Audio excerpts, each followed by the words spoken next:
following content is provided by MIT OpenCourseWare under a Creative Commons license.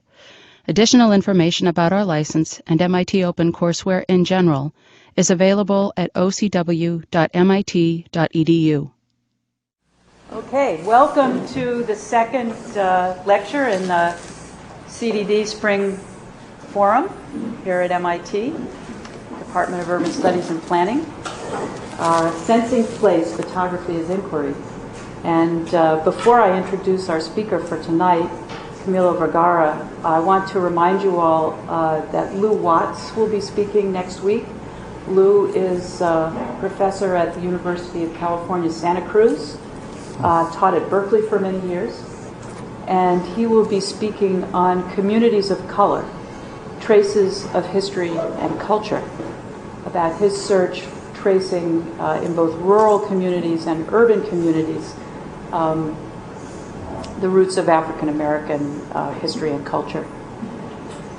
I've known Camilo Vergara's work for some time, since his book, The New American Ghetto, was published, but I had the pleasure of meeting him just after American Ruins had come out in 1999 at a conference at the University of Michigan in Ann Arbor.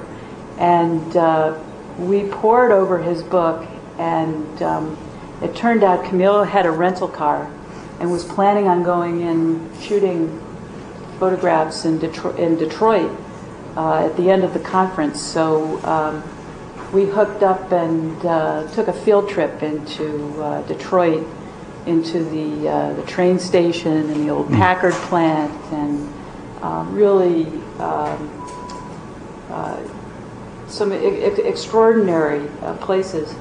Camilo has been photographing many different American cities for decades, in some cases from the same place, coming back to the same street corner or to the same rooftop, looking down on the same scene, and photographing the changes over time in Camden, New Jersey, in Philadelphia, in New York City, in Chicago, in Detroit, and numerous other cities across the country.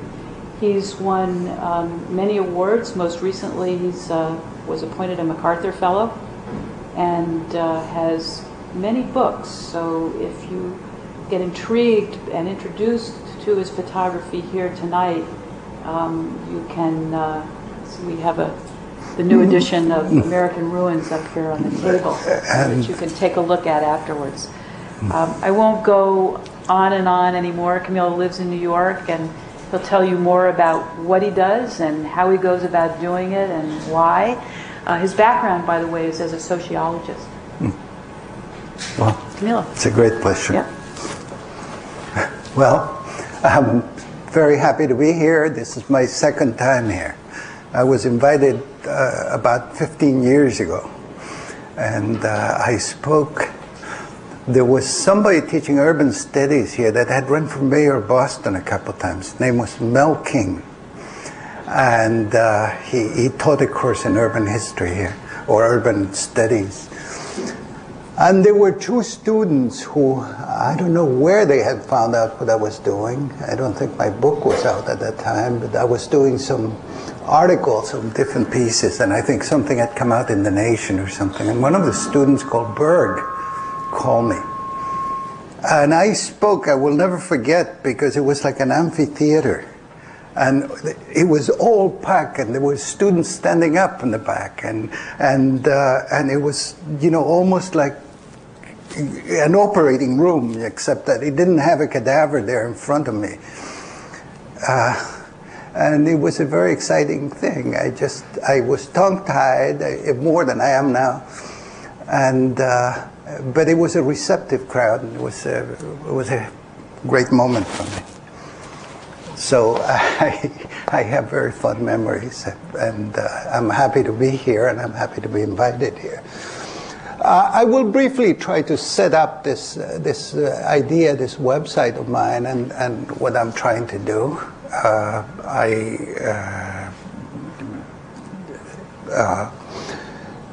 what I was trying to do is what I used to see one of my professors at Columbia do. He would take a hand like this and he says, here, put the two hands together. Then you make an image of it, an impression. So how do you take a city and you, through pictures, you make an impression so that that city is reflected in the images that you take? You realize that most images that make it into the history books or make it into the planning books, you know, the different sources that they come out, they are either, you know, from the city archives, they are either from union archives, they are from the newspapers most often, and they have to do with events, so that they don't, the city, the way cities happen, the way their ordinary life, the way street lays down, is not something of interest. Oftentimes, when it was of interest was when the city was first built. So you wanted to show how the main street was growing. And oftentimes you use time-lapse pictures. I remember one time researching this and finding out Brazilian cities. And I had time-lapse pictures of streets of Brazilian cities that showed, you know, how the developers were, how the city was growing and becoming, in fact, larger and larger and larger. So photography was on the side of progress and growth. And my interest has always been just this process of the decline of the American cities. What happens to the physical city as capital gets pulled out, as jobs get pulled out, and not replaced. At one time, for a number of years, it was the government that would step in, and then all kinds of programs would be created, which then in turn would change the shape of the city. But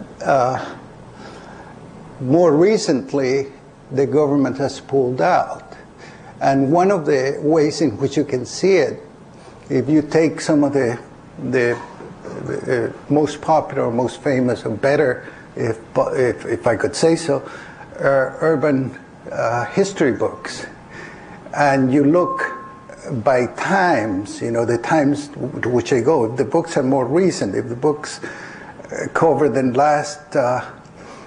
last 10 years or so, you look for in the index for the number of times state and federal government shows up, and you see that the number is much smaller than what it was for books that deal with an earlier period.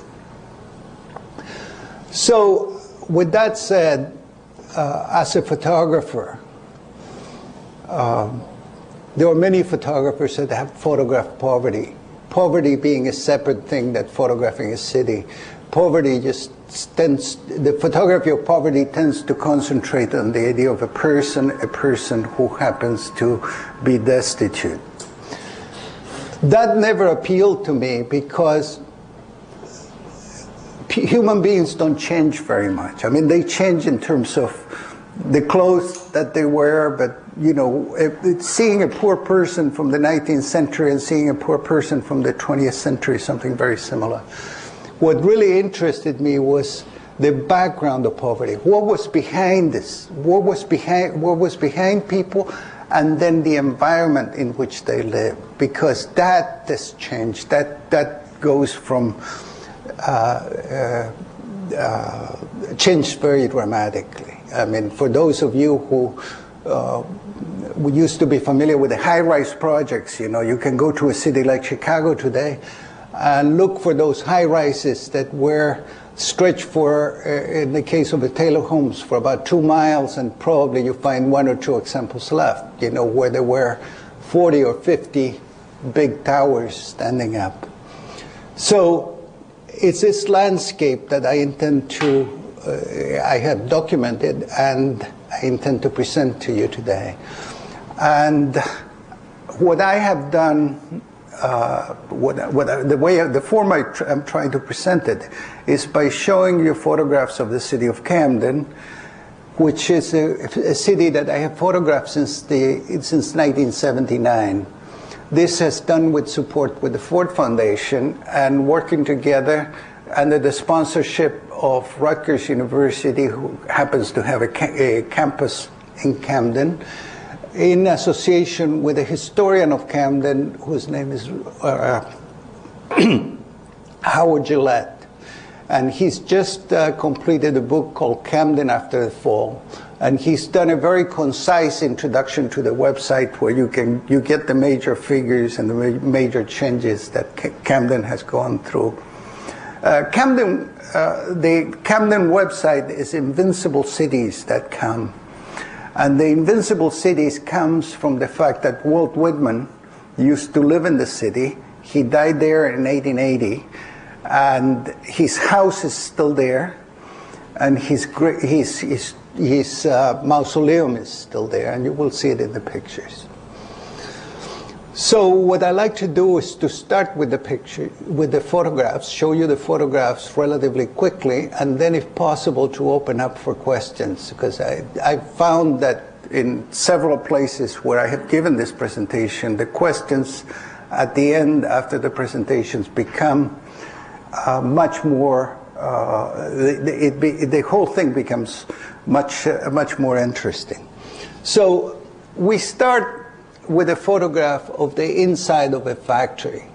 Now you will see 4 or 5 like this in the website. And what was very interesting is that this was a chemical plant. And this chemical plant called Hollingshead in Camden became for someone like a little art gallery. And in this little art gallery, I selected this eye to open the website. It's like the eye of the photographer, but it's the eye of the photographer within a factory window. And the idea of deindustrialization and the post-industrial city sort of come together in some way. Let me just see. I started taking pictures of Camden, and this has been my policy since the very beginning of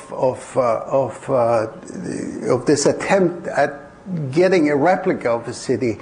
Is whenever there is a high point of view, I make an effort to go to the roof every time I go to that city. And this has been my purge. So year after year after year, I would go to this building, which was a building that was built in North Camden for the purpose of providing a different type of housing and a better type of housing and a more secure type of housing to the people who lived in those row houses that you see below. So the idea was to keep the people in Camden and to stop them from going out. So I did that. I went to that building, to that same corner. You see the largest grocery store in North Camden. It's right on it's right here where I'm pointing. It's still there. The house has disappeared. They built some new housing was built by the river. The river is the Delaware River, and this center part of the photograph, that's almost all disappeared. Camden lost about 40,000 inhabitants and now has a little under 80,000 people living there. North Camden was a very, very densely populated area of Camden, and there were factories all around the place. You could walk from here and work in a place called RCA, which during the war employed as many as 25,000 people in something like 20 buildings, and you're going to see one of the buildings was saved, and you'll see it at the end of the presentation. So you see that there is some new housing being built, but many more are disappearing from that central area. Let me just see. That's the last of the series. The river in the back is the Delaware. That's the one that Washington crossed. And we talk about images as a source of discovery. This is the house that was standing right in the middle of the picture that we saw before. And what you see there is something that that I had never seen before, and that is that children would go out, and I saw this more than once, and there was an abandoned house, and there was bricks that are falling, so that, you know, maybe because there was no place to play, maybe there was no gym, no other place. So one of the sports, one of the games that was there was throwing bricks at a standing block, at a standing wall, until the wall actually collapsed. And I thought, this is part of my idea of the knowledge that you can acquire about the city, that unless you live there for a long time and unless you take notes, it will always elude you. If you deal with secondary material, it would never get recorded. Is that there is, if you were to take the time and to look systematically, you would find a whole series of activities that you won't see anywhere else, and this was one of them. So how a street, many of these images, I have taken them year after year after year. I could show you this 15 times, taking over a 20-some year period. The first picture is in 1979. What I found, you know, sort of mesmerizing was the idea that a city could disappear. You know, here the city is more or less complete. Some of the houses are boarded up. And there, the first picture is 79, the second picture is in 88. And then what I found that also very peculiar and interesting about Camden was that the sign that you see that says danger, Hargrove demolition, that this sign was everywhere. And then I found out that he had a website, and on the website there was a claim to have demolished as many as 5,000 buildings in Camden. And then I came to the realization that instead, in the city of Camden, instead of having a master builder, like we did have in New York with Robert Moses, we had master builders. And maybe in other cities that have suffered and have been taken down so much as Camden, I don't know if it was just one person or one company that has done most of Detroit. It's probably more than that. But I think this whole process of taking a city down, it's almost as interesting as the process of building a city. And I think it's also a process that's worth studying, because, and here is something that impressed me very much and came to my attention a few months ago, was a report that came out of Fannie Mae, I think, and it was written up in one of their publications about what were the 10 most important forces acting on the American city up to the year 2000, and what were the most important factors that were going to be present in the American city for the next 50 years. And one of them, in which a group of 150 historians and planners and so on agreed on overwhelmingly. I mean, it wasn't like 50-50 or divided. It was that we were going to have a permanent underclass, and they used the word permanent underclass. Well, if we have a permanent underclass, we're going to have permanent Camdens. Just so, it happens to me all the time. And if we're going to have a permanent Camdens, we may as well get to know them, because they are part of what the country is all about, and they are part of the history of the country. And I also think, in some way, and in most of us, although you know, it's this sort of thought is very discouraging, this idea of permanence. I think in most of us, there's still an idea that these extremes of poverty don't need to exist. Most of all in a city, in a country as rich as the United States. But that has been said too much. That picture was taken in '96, and that's what the block looks like right now. The pink house on the right was of a lady that you see here, and she happened to be very secure, and she had this very nice apartment right there on that block where everything was collapsing. And one time I asked her how, and she said, well, there are 4 Latino policemen in the Camden police force, and the 4 of them are nephews of mine.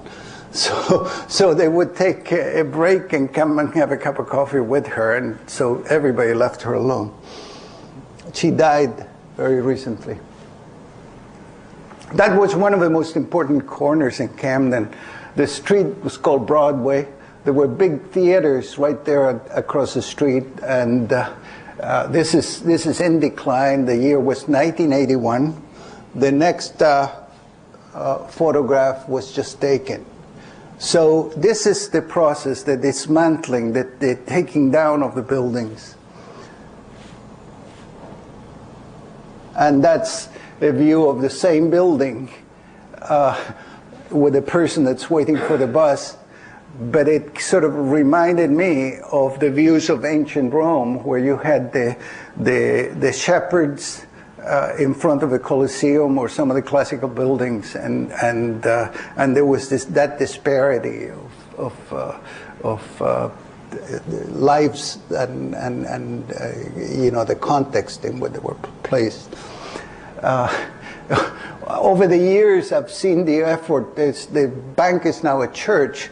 And I have seen the effort that the church has had to go through to be able to paint that immense building. So it took them like 5 years to do one side, and then they tried to do the other side, the main street side, and they still haven't gotten to the top.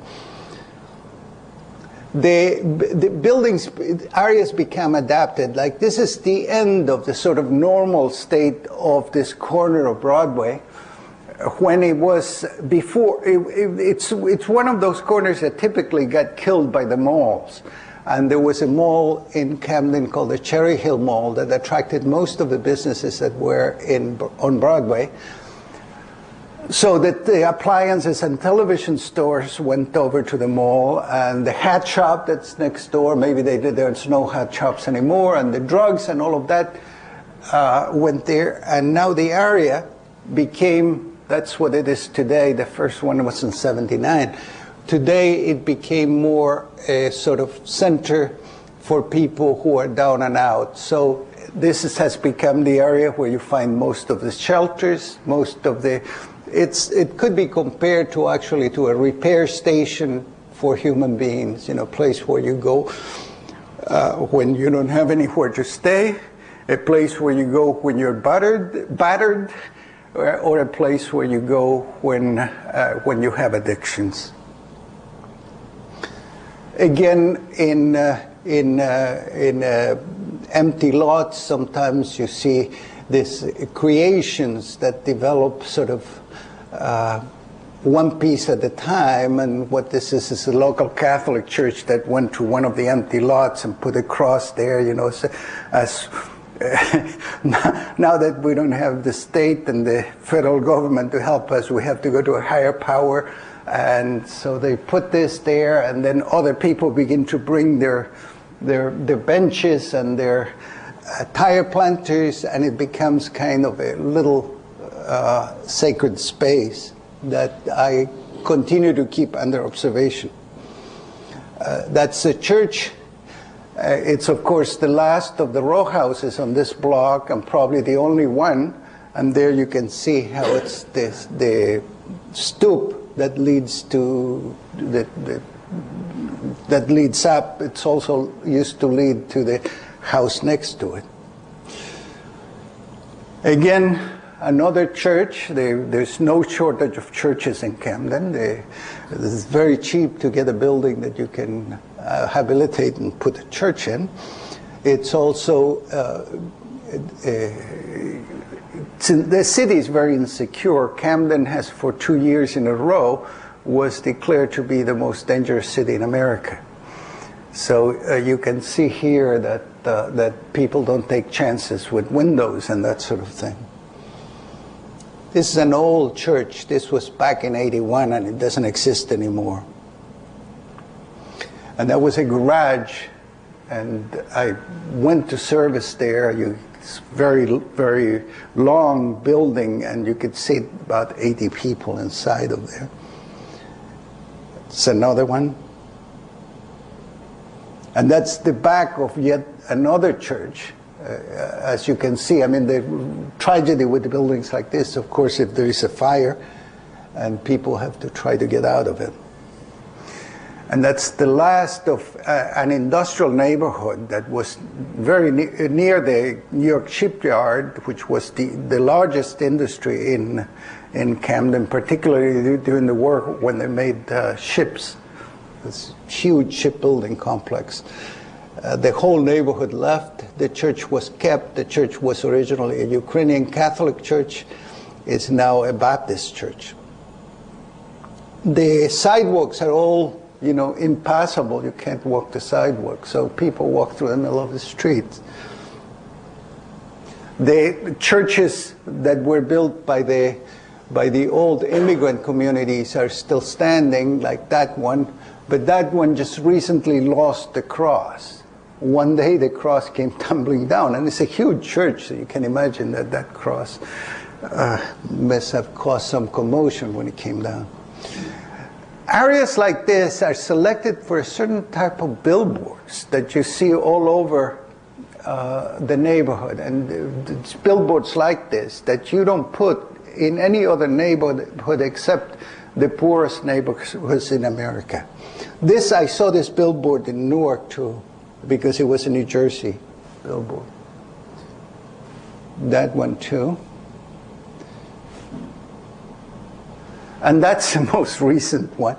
It's sort of ironic because you look at it and it talks about paying and helping the children, and it's literally in a place where the idea of money, it's such a rarity. So again, that's a police raid in a block. It's what happens. I remember in New York during the heyday of crack, back in '81 or '82, people used to storm a building. They would just the police and the state police and sometimes the FBI would come in, and they would seal a building and then go like 200 at a time into the building, and people compare them to a sort of an earthquake or something. And this is in Camden, where the block is sealed, the vans are all lined up. You see 2 or 3 lined up, vans lined up, and then people who have an arrest warrant on their name are then taken on the vans and then taken to prison from there. That was a picture that I just happened to walk into looking for a higher point of view. I went into the second floor of an abandoned house, and there she was. My first impression was that she was dead, and then I just went and get the cops and see, and actually she wasn't dead. The memorials, which are the reflection of this violence. I mean, there's always a new crop of memorials. And in this case, a stop sign becomes a memorial. This is on Broadway. In here, it's 4 of the local boys that they become sort of towering figures in the neighborhood. And the fact that they were memorialized in this way so infuriated the local Catholic priest that he came with paint and roller and painted over this figures. And at the same time, a whole group of drug dealers from North Camden came to scream at him while he was painting over this. That's a more recent one from East Camden. And this is one that it's almost like the masterpiece of the genre. It was featured in the New York Times about a year ago. And the reporter and the and the police and a policeman agreed that this was sort of a gem of a mural. But at the same time, they said, well, it has to go, you know, because it glorifies the trade. That's another one. And that. Then the city has all the signs that have been left, you know, from the times when Camden was a city like many other cities in America. And there are signs like this. This is a store that, for some reason, still is functioning. But many of the other ones have disappeared, and they have left their signs there. Some of the companies and some of the logos have disappeared. Right? That's Christopher Columbus, that was put in a city park by the Italian community. And then there are the signs of the old, you know, that connect, that tells, you know, we were once a great city, we had great bridges, we had great buildings. And that's the Ben Franklin Bridge. That's one of the piers of the Ben Franklin Bridge that says Camden. That's the house where Walt Whitman lived. Back in 1984, you can see it had a abandoned house right next to it, and it had a vacant, one that was a crumbling ruin, and another vacant house that was later fixed. And later, across the street from the Walt Whitman house, they put the Camden County Jail. So it's sort of, one can't help thinking, you know, of what would Walt Whitman have written if he was still around. That's where he's buried in the cemetery. And surprisingly, his mausoleum is one of the buildings that has changed the least. But his intention from the very beginning was to build something really rugged and rough that would last forever. In 1976, during the bicentennial, there was a debate in Camden. And I'm the reporter of that debate. The debate was, should we join the bicentennial? And it went back and forth between the teenagers, and they said, what's there for us to cheer about the bicentennial? We still were slaves for another 100 years. And then, at the same time, the city of Philadelphia was preparing itself for a great celebration. They had the tall ships coming, and they had the fireworks. So that spirit of celebration got into the students, the high school students, and the city gave them some paint, and they started putting a series of motifs that are very crude, but to me this is very revealing and very moving. So you see the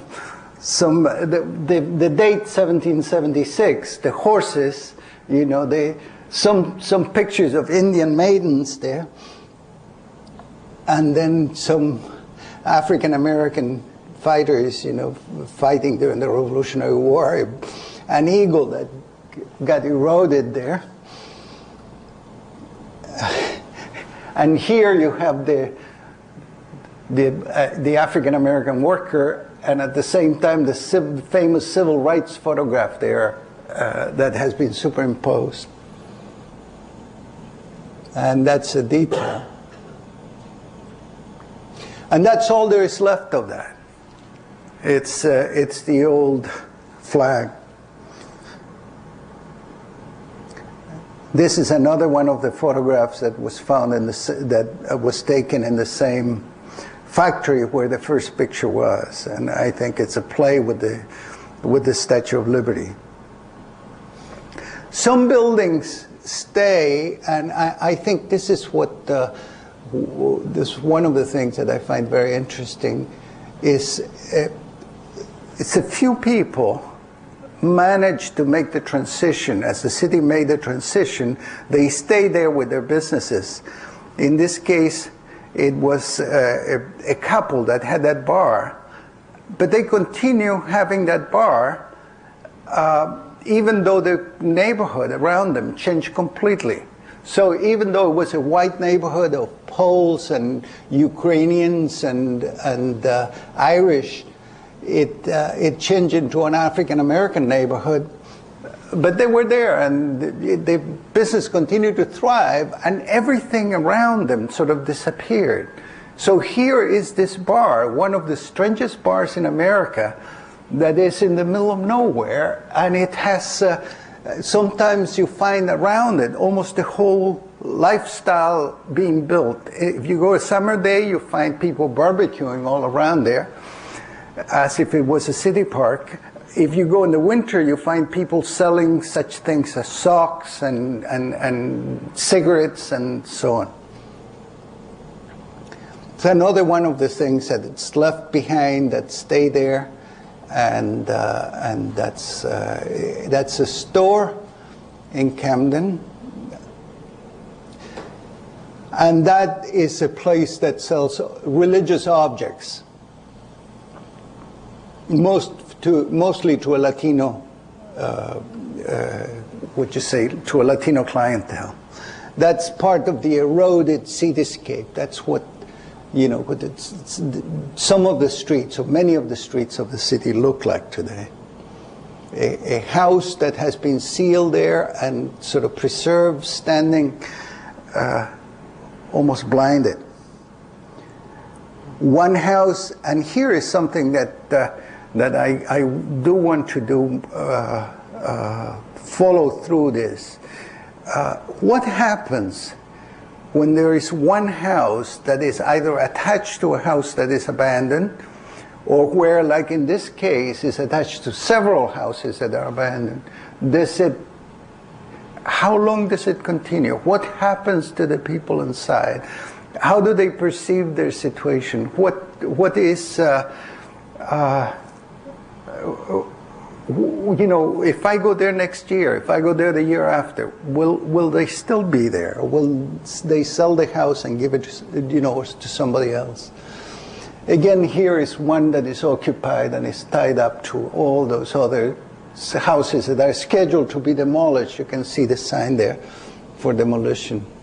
Those are houses that will go very soon.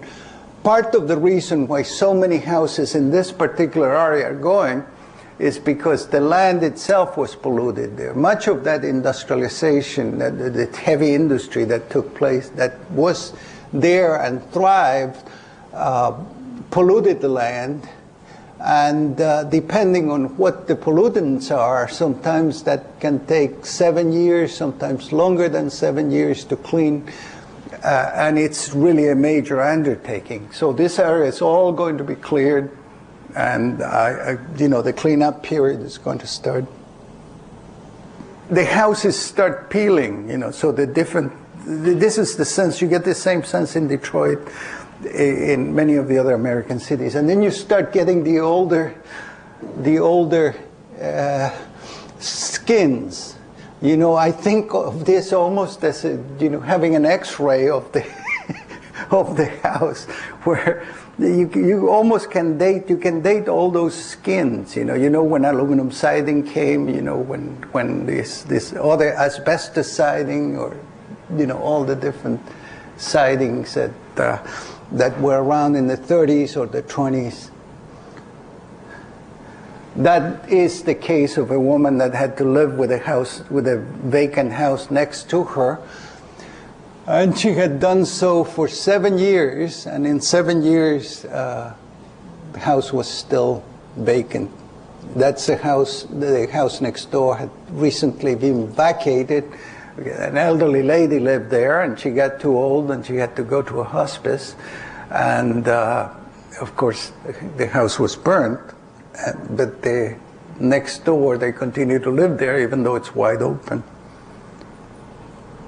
It's a similar situation here and here.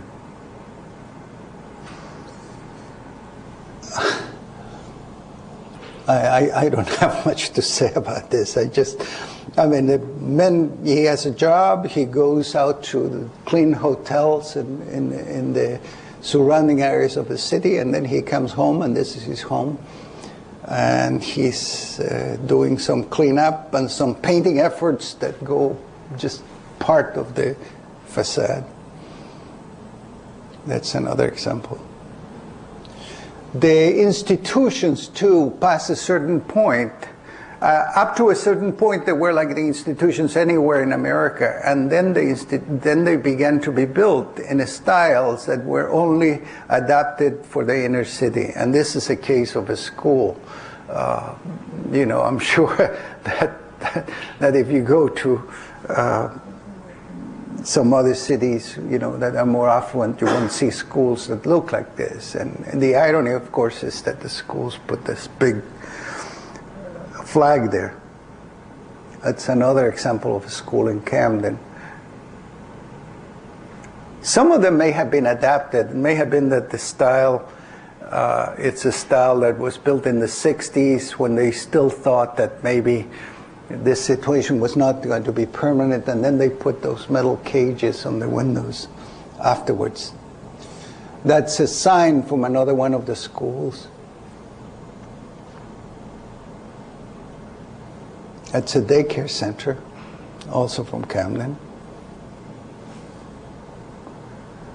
And those are the leftovers of industrialism. That was a smokestack that was, it's been demolished since then. The house is not there. It's a picture back in 1982. The interior of a factory that's first used to, it was a chemical plant, and then later is used to store materials, and then that's taken down, and what they do is they use it as for paper recycling. The top of buildings are used as antennas, you know, to keep cell phones going, and this was this drum antennas that are not used anymore, not in use anymore, but now you don't take them down, so they stay there. There's this sort of cumulative sense where you take layers of antennas, so you go into the different type of antennas today, but the old is left there. That's an extraordinary sign insofar as you're trying to sell some property, and it seems to me that it's more to discourage people from buying it. It's in an area that is polluted, and finally the homeowners had to make a deal with the city and sell, and this is what their blocks were like. That's a view of one of the houses not far. And also in this combination between what is left there and stays there, you know, like the drums in the building that we saw before, the boat that gets there, that somebody back 20 years ago thought, well, I'll buy this boat, it's cheap, on my spare time I'll fix it, and then it stays there because once he got it there, it was vandalized, and he realized that it was going to be much harder to fix it. But yet it stays there. Gas stations. This is a whole street that was closed, you know, because the whole street was contaminated. There's just one house that's still occupied there. And the trees too. You begin to think this is probably the most beautiful. These are probably the most beautiful trees in the street, in the city. They make a canopy over the street, and all the houses are going to be clear from there, and I don't know if the contamination affects the trees too, so that the trees will be demolished too. That was the old Carnegie Library, the Camden Free Public Library, that was put there in 1904, and then it was abandoned, and it had trees growing inside. And there you get a sense of the sort of elegance that was there in that library. That's what it looks like today, as there's a plan to refurbish the library and put it to use again, you know, if it doesn't crumble altogether. There are fields that are full of the machinery that was used, in the heydays of Camden. You can almost study a history of old machinery just by going to the junkyards of Camden. And these claws are part of I believe, of a crane. The city that used to make ships now takes them apart, and then the metal from the ships is exported to China, where it's used to build new products. That's another one. Camden has these huge areas that were one industrial areas. Now they are they're junkyards. So the city has become not only the transition has been from production to this the junkyards, but also prisons have been built in Camden.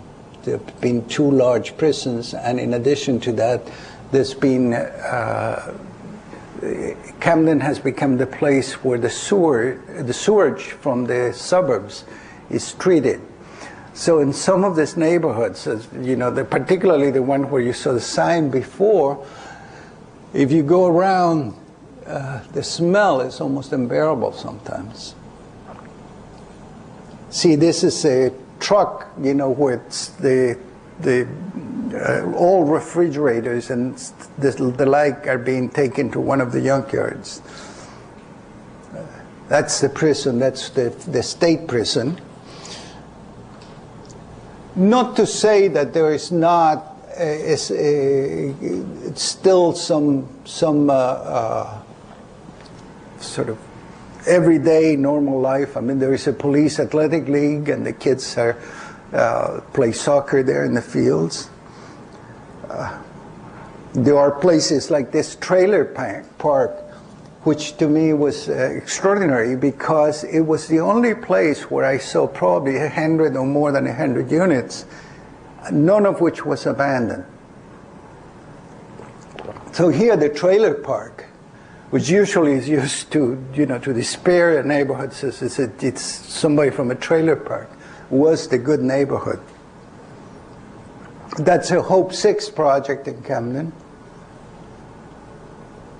The old projects that were demolished.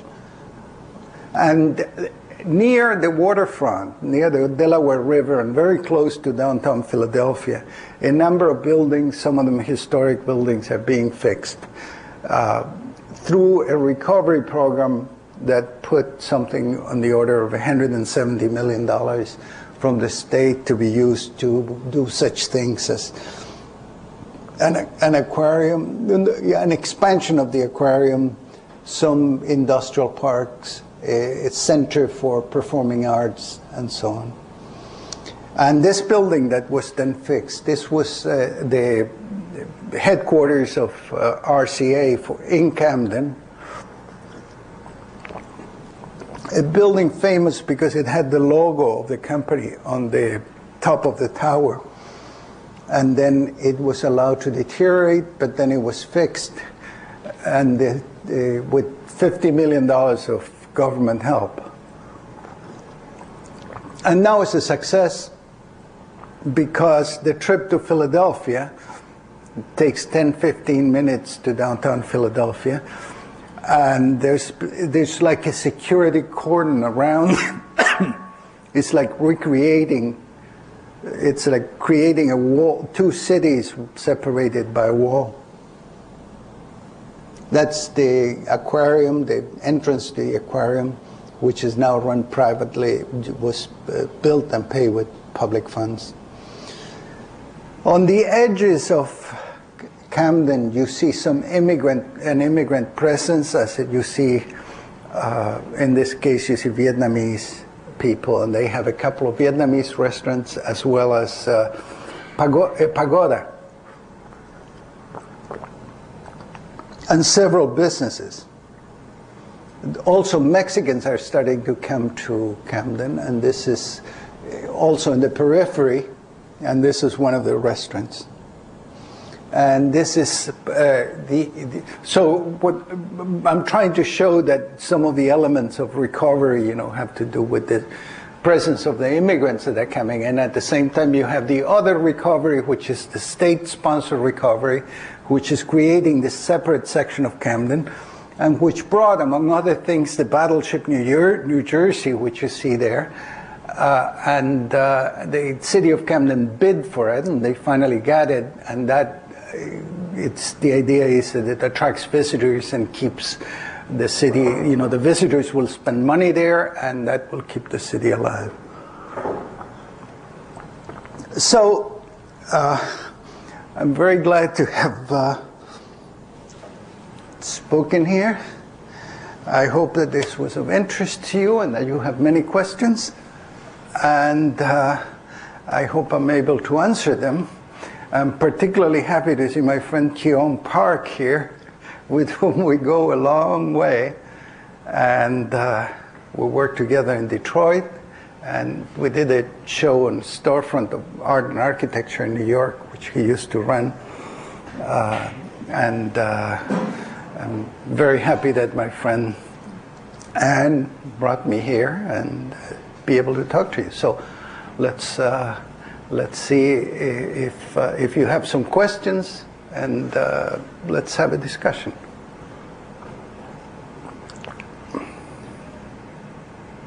Go ahead, Larry.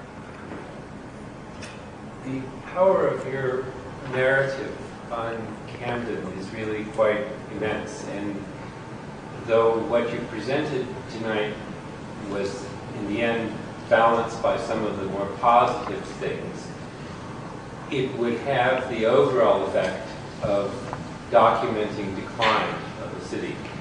And my question is, do you want your work to be perceived that way, as opposed to photographing the city in terms of its coping mechanisms and the efforts that people have? Given that photography is such an important way to image and re-image places to those who don't visit. Yes. Does it concern you that people would come away from your work feeling more despair about Camden rather than looking at those images that you saw towards the end? And what is the role of a photographer in caring about the future of a place when the story is in part one of destruction and decline? Well, I think it's a fair question, and it's a question that I've been thinking about for a long time. And that's why I preceded my presentation by quoting that survey of historians and planners, and by quoting by starting with the idea of the permanent condition. I think that the main role of somebody that it's to see and report has to be to do that in a form that is as complete as possible. And if nobody else is going to report these mechanisms of surviving, which are often mechanisms of decline, because what if, in the case of the Packard plant that used to make automobiles and used to make engines for planes and so on, you come one day and they have 50 or 60 different outfits, one of which has old shoes to export to some place in the third world. Another one has cardboard. I mean, there's a downgrading of function there. And it seems to me also that some of the ways in which we've gone about, trying to get the capital, the force, the vitality back into the cities have not worked and are not working now. And the people who keep on talking about the metropolitan area, they should be a metropolitan area. I mean, you don't see any eagerness in the suburbs to say, look, I'm going to share my wealth with you. Sure, taxes will help to pay something will help to pay for better schools for Camden or something or other. Because if you do the math, you realize that the metropolitan areas and all of these areas they're very affluent, and it wouldn't take very much to improve significantly the conditions of Camden. Yet the moment you start hearing the politicians there, the way they defend their money, their turf, the way they don't want higher taxes, you don't imagine that is ever going to happen. So then what are you left with? Well, what you're left with, it's a powerful weapon, which is the internet. And then you sort of have to go into forums like this and say, look, look at my website, and the hope is that somehow, it may not be it may move someone that it's not from the immediate area, it's not from the metropolitan area, it's not from across the river from Camden, but it may be from thousands of miles away, and say, look, there may be something I can do in this city. I mean, in some ways you did it. Kyung, you went to Detroit and you were there and you tried to start something in Detroit. And I don't know. I mean, I guess there is a new crop of human beings here. They're in their 20s and they're from all over, and some of them may see their future or part of their future involved in places like this for whatever reason. I mean, because one way to introduce them to these places is through the images. Whether that's going to work or not, I don't know. I mean, of course, it's kind of a wild statement, to say, sort of not very realistic. But then again, what else is there? What's your view? What do you see the future of this place is like? You think Gary's going to get any better? Detroit? Within the next 5 years, let's say, or 10 years.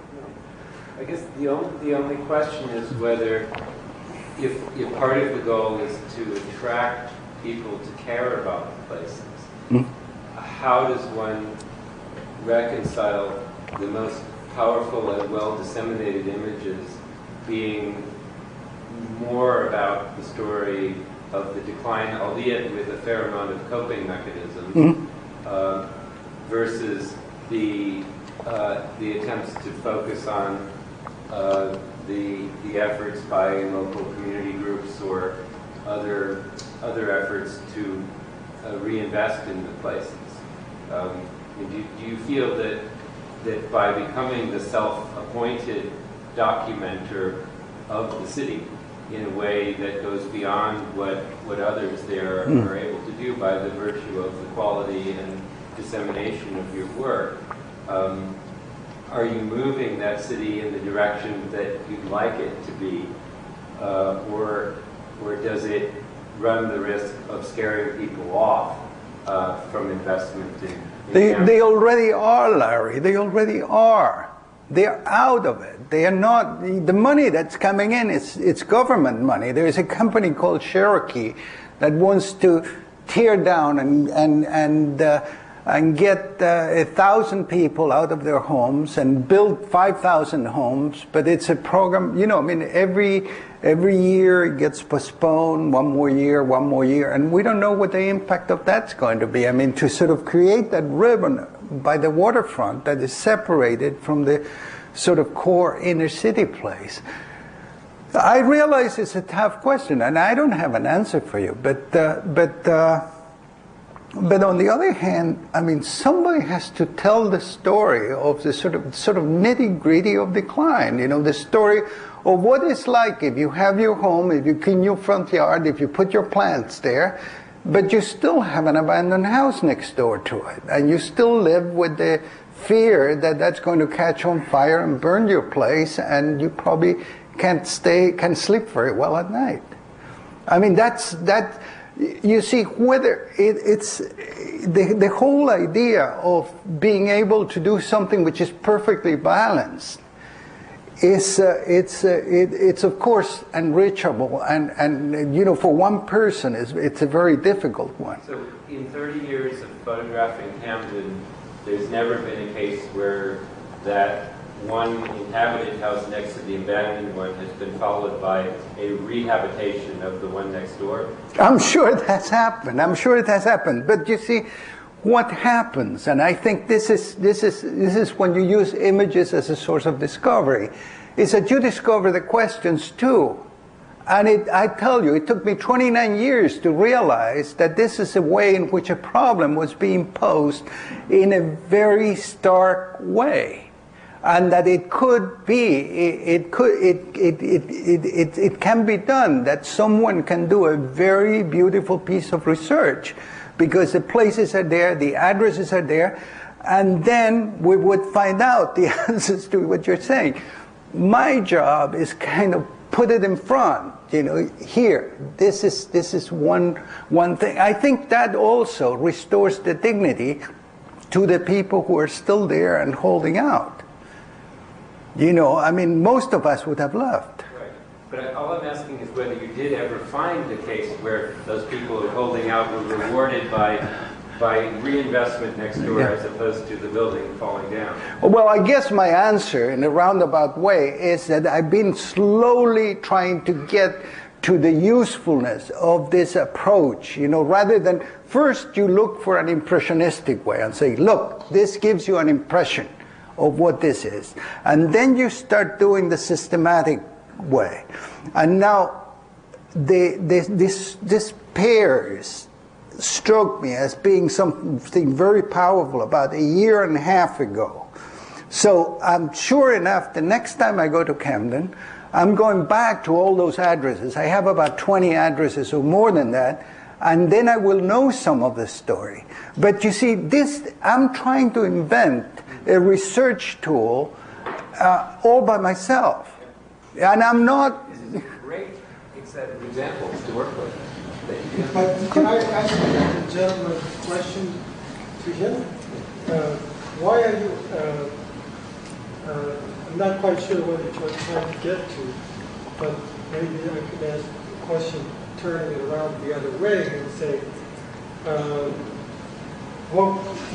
do you think it's better not to photograph and present these things? Oh, no, not at all. I just, what I'm trying to understand is what is the you know, is it all in one direction, or is there a selection in what is documented that is meant to tell the story of decline, and what happens to a photographer that is confronted with contradictory evidence about some things moving in one direction and some things going the other? It's no problem about the contradictory material, because it does go down and the other way. Yeah. Let me jump in on this, Sure. because I think that to me, the most poignant images that, among the most poignant images that Camilo showed are these recent ones of these pairs of houses where someone is caring for a place in the face of all of this devastation around them. And these are recent photographs, and essentially what the question that I want to ask Camilo is to describe a little bit about how you choose the places where you photograph, because I think you must think very deliberately from the beginning about where to go. Because don't forget, he started 30 years ago? Yeah. Started 30 years ago, he had to make some decisions. And so how did you decide where to go? And then how did you then branch out after a while and start finding other things like these pairs of houses? Yeah. Well, you know, you start because you want to show what extreme poverty and the environment of extreme poverty in the United States, urban poverty, is like. So you figure it's like Jacob Riis. So Jacob Riis goes and photographs the lodging houses, the apartments where people do piecework, where entire families live in one room, the alleys where the bandits are, the child labor, all of those things. The difference is that Jacob Riis thought that he, through his images, could bring change and could bring the abolition of types of buildings, of overcrowding, that create sanitary conditions, create a healthy environment. The difference is that we've seen these situations in some ways get worse over a period that by now I take it to be about 50 years. So it seems to me that the strongest representation that you can make of this thing, the sense, and I'm really, I think you and I are sort of past, and I think I'm addressing the 20-year-olds. I'm addressing the 15-year-olds if I could. I mean, if I have to go, I said, look, this is here. They tell you, this is your country. They tell you this is going to be permanent, that it's going to be here for the rest of the time you'll be alive. Do you think it's right? I mean, I don't say that thing. You'll never catch me saying it unless you kind of press me. But I think that it's my hope that is going to get some sort of a response. And maybe not, maybe not. I don't know. Let me just get one more and then you can. Go ahead. There was an exhibit last year in Berlin on shrinking cities. Yeah. And they documented 500 cities that were in decline, post-industrial cities. So it seems to me that it's a global phenomenon, that it's part of advanced capitalism and yes. something that's happening throughout the world, and I don't know whether there's a clear analysis of that. Part of the exhibit, though, had similarities to what you've been doing in that it was almost like an archaeology of decline. Yes. So you saw the effects. You didn't see the response. So it left you feeling, not quite clear about the direction to take. So I guess there's this issue, which is what I guess Larry was raising here, of the degree to which your images promote struggle and a sense that you can respond on different levels versus a sense that this is something that's beyond you and you best find your way outside of places like Camden because it's a very difficult struggle. So that's one observation. The other is that there really is this, effort with the Ford Foundation and the city and the state and the reinvestment fund and others to try and do something there. But you don't really have an honest dialogue about the effects of those kinds of efforts. What's really working, what isn't working, what have you learned, all of that. So in the places like Camden and like I think there's Sandtown, Winchester, and Baltimore, where there's been this big effort to turn around a really distressed place, you don't really see what exactly has worked. So that's a little bit, in terms of those of us who want to do something about this are always kind of left feeling that there's a big thing here to be dealt with, but the lessons learned are not necessarily drawn out. And I think you've documented what in fact happens if nothing is done, but you leave open whether or not anything can be done.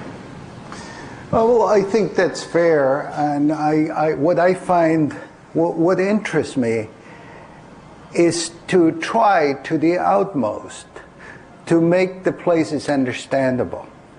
In other words, I think what you say, and Kyung was involved with the Berlin project, I think having an involvement with a place of 26 years allows you to be able to follow certain stories, and those stories will make people relate to the place. I mean, the stories sometimes may not be stories of great achievement. Just putting a few paintings on a block or two of Broadway in Camden may not amount to very much, but it's certainly illuminating in terms of what was like to be a teenager growing up in Camden, and how do you respond to this situation of obviously living in conditions of extreme poverty across the river from what looks to you like a thriving center city. So it's how do you relate to it? You see, to me, the great problem with these cities, and I think it's just as true of Gary in the end. I mean, I think Detroit has gotten some interest, but there are many other cities too that have like walls around them, so that what happens there just doesn't count. It doesn't make it. It's not there. It's not in the books. So it's that vacuum that with whatever I can do, that I want to fill up. I want to say, look, this building is from a time when Camden was like any other city in America, when it was quote unquote normal, but then things like this happen as the time progressed. And of course there are reasons for that, and there's much more than what I can say that other people can say. But I'm making a pitch. I'm also saying, and I'm glad to do it here, that this is a legitimate course of study. And I'm happy that for the first time, people like Tom Segru and Howard Gillette and Robert Self are taking these places and are writing monographs, about Oakland, about Detroit, about Camden, New Jersey. And they will be there will be something that you cannot put a wall around, because we're very good at putting walls around things. I'm sorry.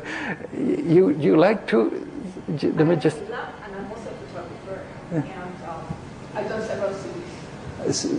And I definitely agree with you of the importance of being able to see and feel the marks of the city over a period of time. It's not something that can be done overnight. People want to do it as a complete dedication. Yeah. Took me 15, I've done the city for 15 years, I've done Berlin for 10 years. So, and what's happening is not only that we're seeing the decay of cities, but we're also seeing the booming of cities. Yes. I mean, as we speak, there's 14 cities being born in China with 4 million people as it is. Oh, sure. Last 5 years. And so it's the marks of immigration, it's the marks of culture, it's the marks of, and that's what they're photographing, whether it's poor, it's rich, it's wealthy, it's a suburban, or it's an imploding neighborhood, whatever it is, it's just a mark. And it should be photographed and be taken for what it is. Yeah. Thank you. Thank you very much. You want to say something? During this period of time, did you really sense that the decay happened at different rates as it went along? Was it one period where it just really hit? And also, is that coincided with other cities across the country, so there was really a moment in time where this really took off? And do you feel like now that it's sort of in remission a bit, or it's slowing down as far as the rate of decay? Welcome. Sorry, I haven't seen him for several years. Yeah.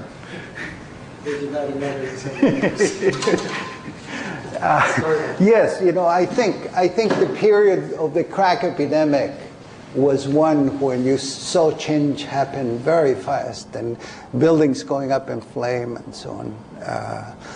And so I don't know. Sometimes I get that sense, like that block has gotten a form, maybe the new form, of the repair corner for people, with the pizza place and the shelter for battered women and the shelter and the methadone clinic and sort of the new commercial block, the new form of the commercial block. You feel that at one point that is maybe it's going to be like that for the next 10 years. Now, one thing that I didn't say at the beginning, and I know that somebody asked the question, how do I pick what I pick? Well, I pick all tall points of view that I can get access to. So if there is a bridge, I go up the bridge and photograph from the bridge. If there is a tall building, I go up and photograph from the tall building. I also do the major commercial street with a lot of care because I know the importance of those streets. So I do it almost systematically, you know, every block, at least one picture, 2 or 3, and try to stay with that. In the case of Camden, I did the street that had the, and this was sort of insane when I think of it, that the street where the drug trade was the most intense, and that was Bailey Street. So you have a site, if you click on the Bailey Street, you see what a street that had a very heavy drug traffic was like. In addition to that, I either drive around or walk around most blocks, most neighborhoods, most alleys, try to go inside wherever I can go inside. If I can go inside factories, if the factories are open, if they will let me go in, I'll go in. So once you start putting the dots on the map, you know, you get a sense right away of where you know, what you're covering and what you're leaving out. To me, it's also very important, and this, I think, it's you see, when you take the sort of propagandist photographer, you know, let's take, and I say it with admiration, let's take Louis Hine, that said, let's abolish child labor. You know, and what do you need to abolish child labor? Well, you show the injustice of it. You show children and the machines where they work. You look at those pictures and you think, this is terrible. This should not happen. We don't need this to happen. We don't need these kids to be doing this. We need them in school. We need them, you know, getting a healthy air and exercise and all of those things. But on the other hand, you don't see anything else that those kids did. You don't have any idea of what they sang, if they sang anything. You don't have any idea what their homes look like. You don't have any idea if they made any drawings or anything. That's why the drawings, the art, the forms that are created by the local residents are so important to me. You know, that's what those memorial walls that I show are so important to me, because they are the product. They you know, they reflect the spirit of people who do live there, and you know, so that it's building over time. Take care. Have a good day. And you know, those are the basic things that I try to do when I photograph a city. I'm sorry. You go ahead. I see your work very much as being a witness and a taxonomist of a certain class of cities in the U.S. And you've done this for, you know, about 3 decades. Yes. Leaving those two roles aside, or otherwise sort of collecting from your experience in those shoes, what insight can you give us, or what have you learned about, you know, what cities are and what their cycles are, and where their resilience or lack thereof and their hopes could be? That's a difficult one. I mean, you know, people think that the best thing to do, I mean, this I've heard from, I'm sure you also have heard it, you know, that the best thing that people in Camden or in Gary could do is just pack up and go somewhere else. You know, it's, now they're saying it about New Orleans. Of course, they are out.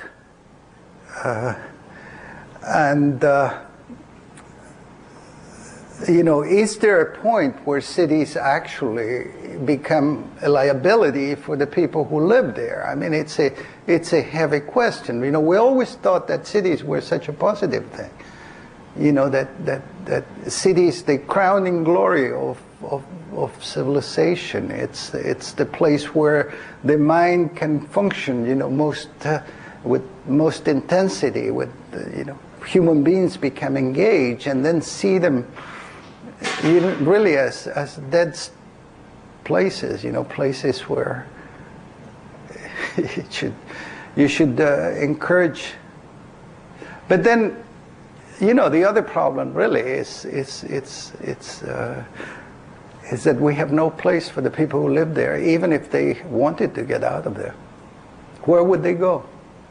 Can you imagine all the set of problems if they went to the more affluent South Jersey suburbs, people who live in Camden, and said, look, we're here, we're willing to move out of Camden. What would happen? I don't know if this at all answers your question, but it's an important question, and it's important to think. And I think, to me, I think as long as you can keep your mind interested and focused into different aspects of this city, as long as you can keep that the process, that the changes engage you as either by going to the website or by being able to read it in the city itself, there is a possibility. I think the really dark, hopeless, moment is when you say, well, there's nothing here.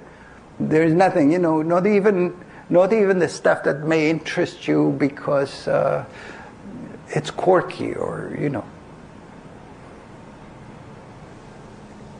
I don't know.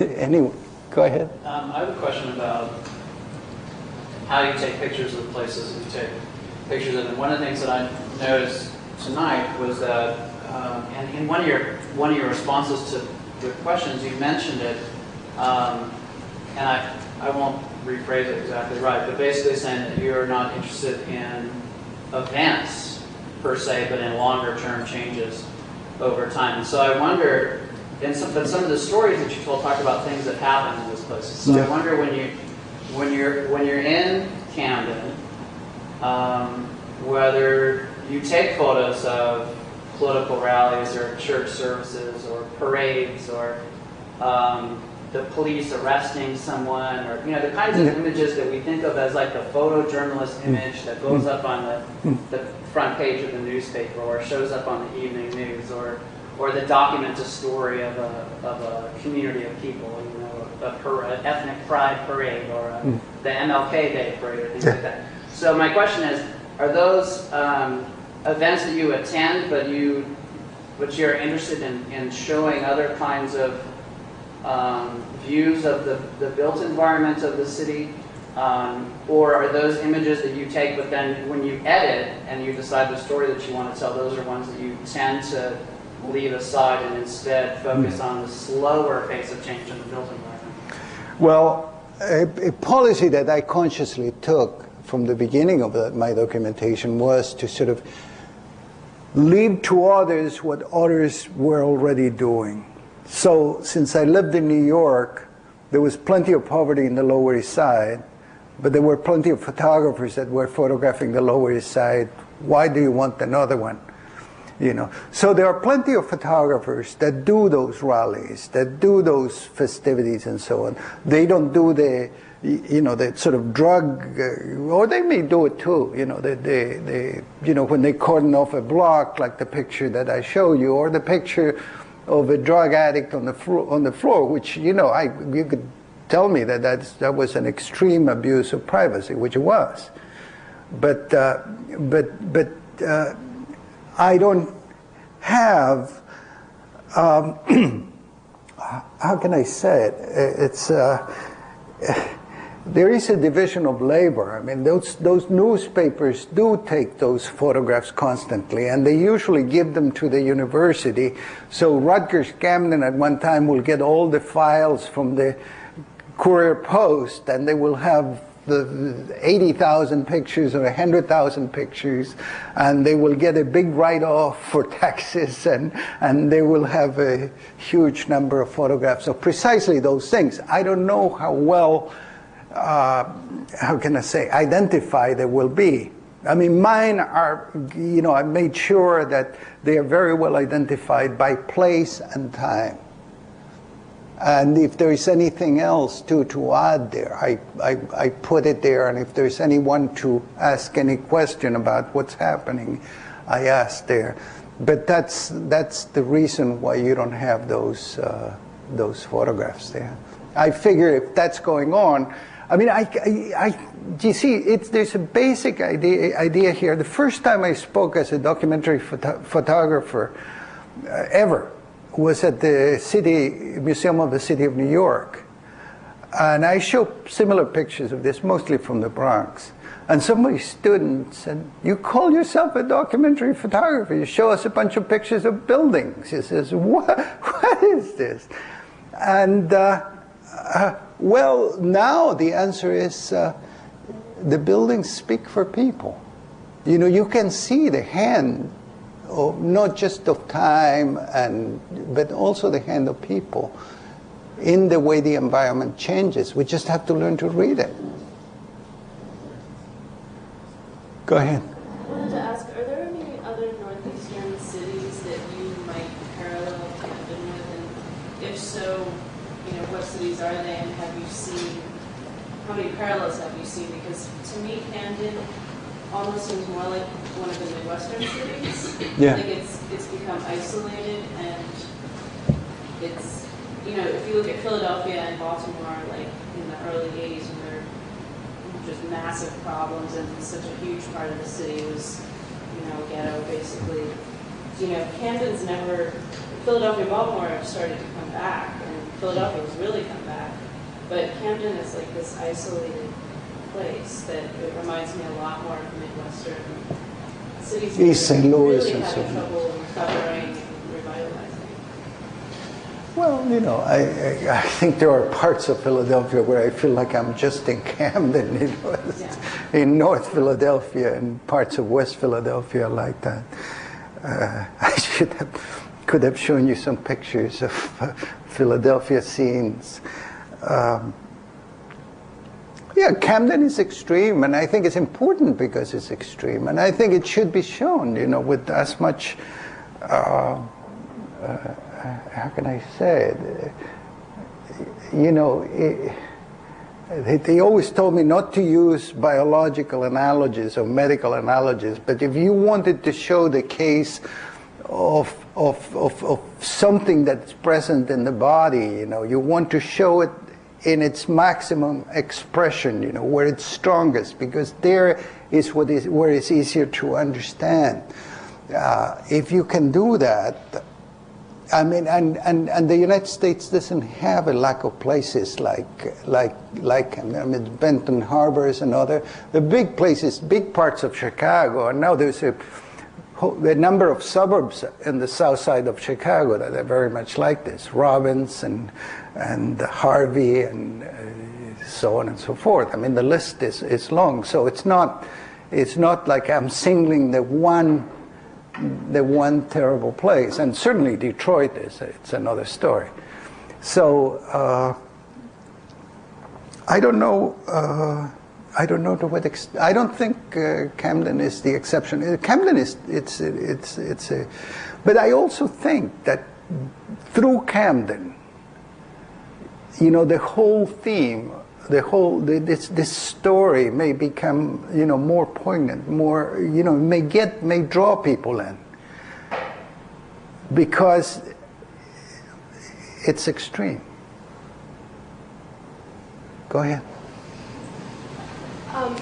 Your work essentially has to do with deep time, and in that sense, it's sort of different from the instinct of photography to capture a moment, a great shot, or something like that. So my question is about when you choose to photograph.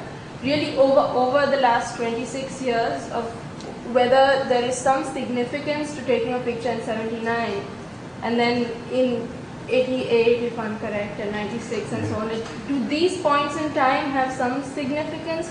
And also, when you go to a place, there are, you talked about what you choose to photograph, but then is there a time of the month, the year, or even the time of day that you choose to photograph at, as opposed to, do you try to avoid something if you try to avoid events, which you already talked about, so you may not photograph when there are events? Well, what I try to avoid the Chamber of Commerce. I think you attribute too much to, to sort of will. I mean, I don't have those choices. I started Camden because I had a chance to get a job for the state of New Jersey, and I was working for the energy department, and I managed to convince them that to create a position for me that would involve getting me to the most depressed cities in New Jersey. Because I sort of said, look, we don't have a presence in Camden, we don't have a presence in Patterson, we don't have a presence in Trenton. And so I had a state car, and I had the possibility to organize meetings and so on in Camden, so I had a chance to photograph there. So I could only photograph when I had meetings there. I couldn't just say, look, the weather looks perfect, now I'm going to, go and take these pictures. And the years, oftentimes there are many more pictures than what you saw there. But I just selected those because those shows change in a more clear way. It's the choice becomes a problem, because obviously the people try to, they tell you all the time, I mean, you're following your instincts, you're expressing yourself, you're recreating your own private personal history. And then you build the system to defeat that so that people can't say that, because I don't put the tall buildings there.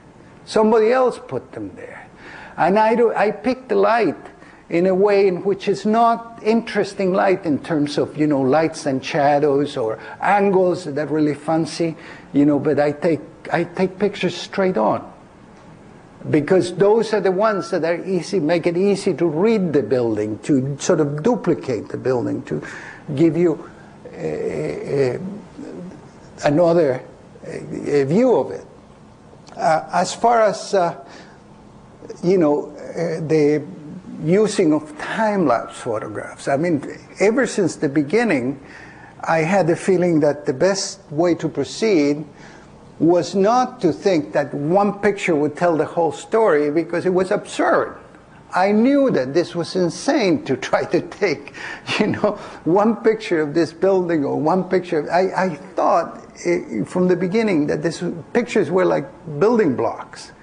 And if you wanted to build something, you needed to take a whole lot of them and a whole lot of times. And then you get a sense of what was happening and could engage others in that. I think this is a good place to end and to thank you, and also to remind folks to visit Camille Rivera's website, invincibleCities.com. It's really an extraordinary site in the way that it puts photographs and together and presents them not only in terms of time, but in terms of a fairly sophisticated mapping, interactive mapping technique. So that you can zoom around, find your way around Camden, and then go in and see a particular place at several different points in time. So with that, I'd like to thank you very much for coming and sharing not only your images with us, but your generosity in the last hour answering questions and talking. I'm very happy. Thank you.